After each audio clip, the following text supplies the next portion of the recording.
Sir doctor Sohan Chaudhary जी।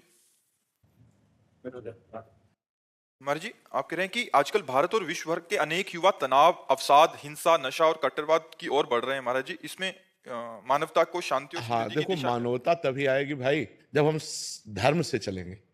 अधर्म, ये सब अधर्म के लक्षण हैं जितने आप कहे ना।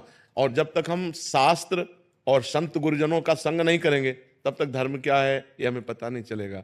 तो आज का हमारा जो युवा पीढ़ी समाज है, ये जो बाहरी कल्चर आ चुका है, girlfriend boyfriend live in relation, ये बहुत हानिकारक है।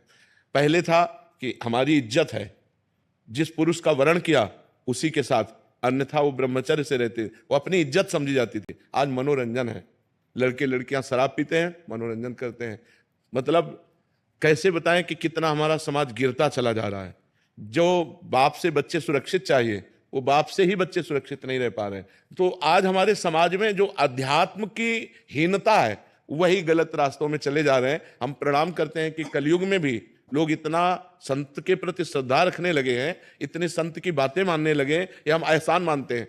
बकाया जब तक हमारे समाज में अध्यात्म का प्रकाश नहीं होगा तब तक ये सुधरना बहुत कठिन है। छोटी छोटी धनराशि के लिए हत्या करने में उनको संकोच नहीं लगता।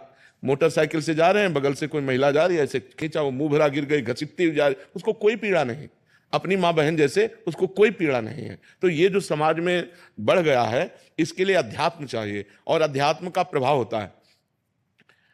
यहीं आकर के हजारों लोग बोल चुके कि हम आपसे मिलने 2 वर्ष बाद आए हैं, लेकिन हम 2 वर्ष से अपना सुधार कर चुके, हम शराब छोड़ चुके, हम गंदे आचरण छोड़ चुके, हम ऐसे बहुत से ऐसे लोग हैं।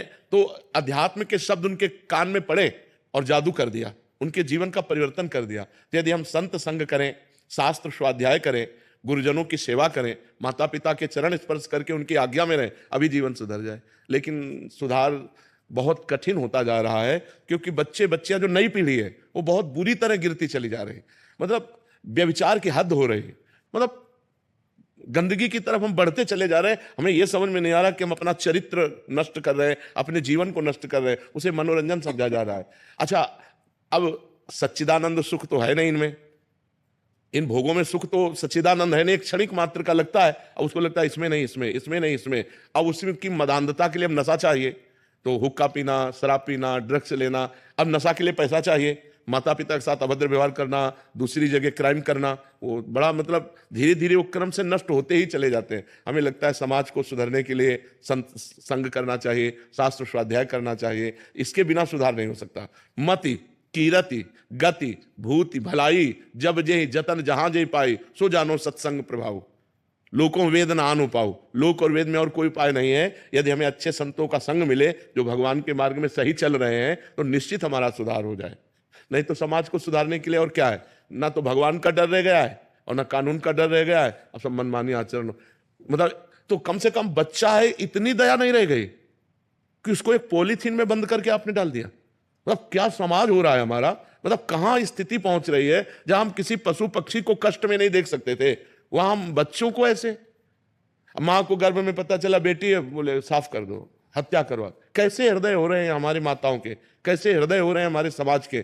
मानवता मतलब तो छू नहीं जा रही, राक्षसीपन बढ़ता चला जा रहा है। इसलिए आपका प्रश्न बहुत आदरणीय है और समाज को सुधरने के लिए सत्संग और शास्त्रों का स्वाध्याय करना चाहिए। सत्संग से ज्यादा लाभ मिलता है। शास्त्र में तो जो आप पकड़ पाए सो पकड़ पाए, सत्संग में गुड़ गुड़ बातें संत जन अनुभव करके और वो आपको देते हैं बिल्कुल छना छनाया, पका पकाया एकदम मिलता है, खा लो तुम्हारा कल्याण हो जाए।